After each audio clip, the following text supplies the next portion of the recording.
In March, the full moon is on March 2nd, and it's the full moon in Libra.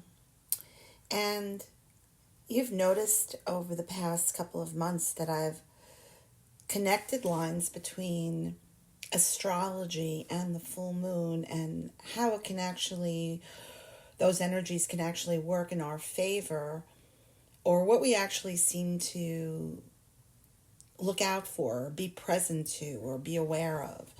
So in March, what's interesting is really about our closest relationships, are the ones that we hold the closest to our hearts.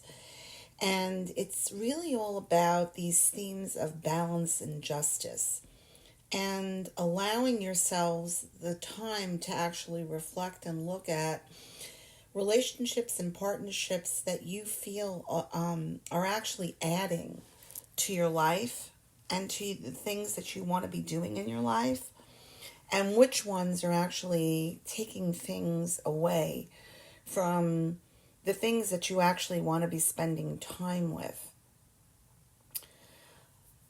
Libra is really all about being the people who are born in Libra are really always people pleasers. They tend to be, and are always looking for their value in the harmony and the balance of what they create in their lives.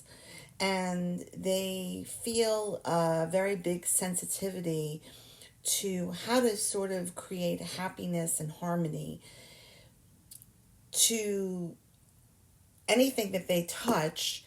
And that means working overtime to try and make things harmonious.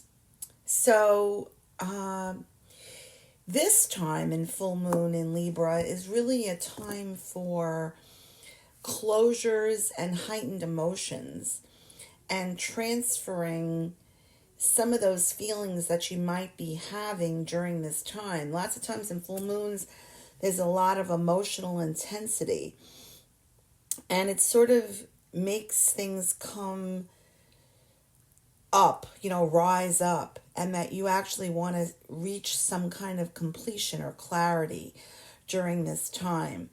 So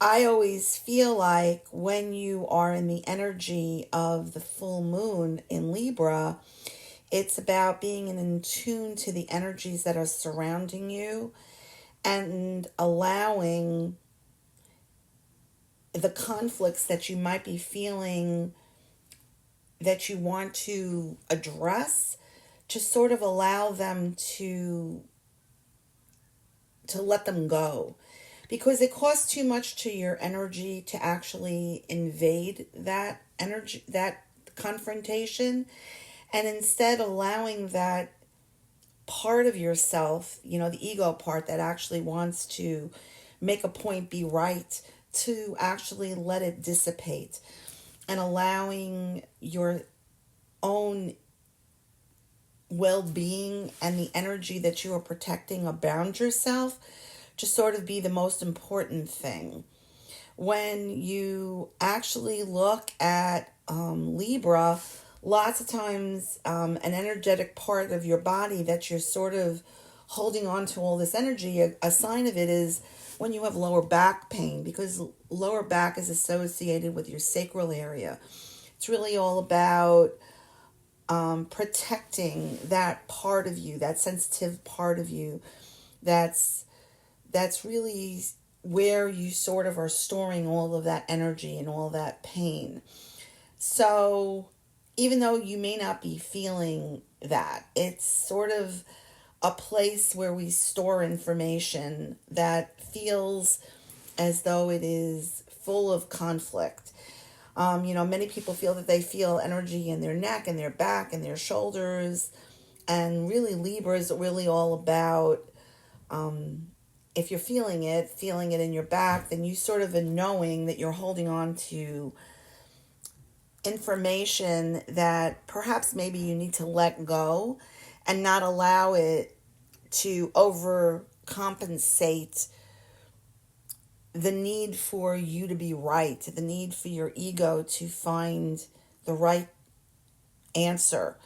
And instead of allowing that energy, that need to be right, to let that go and allow it not to be quite so important to you. I think that when you have that new moon in Libra, it's important to remain neutral and important for you to see both sides of a story before you actually make a decision. Important things to remember. And to remember that if you actually are born in the month of Libra, to know that this sign is particularly harmonious, seeking harmonious end for you. And you might be feeling it maybe more than other people will be feeling it. I also feel like one of the things about this time of the month, it's really all about renewal, rebirth, and new beginnings. And allowing yourself to forgive and let go of the things that you're holding on to and not allowing them to be in alignment with the definition of what you need to succeed. This need to let somebody know how you really are feeling. It might be ego-based, and to check with that and to see if that's really the case and to allow perhaps that to be let go. Many times when I'm in this situation and I'm trying to let things go, I write the things down that I want to let go, and I write them on toilet paper and I flush them down the toilet. Some cool things about this time of the month is that it is really all about people who are born in this time of the month is really all about Pisces.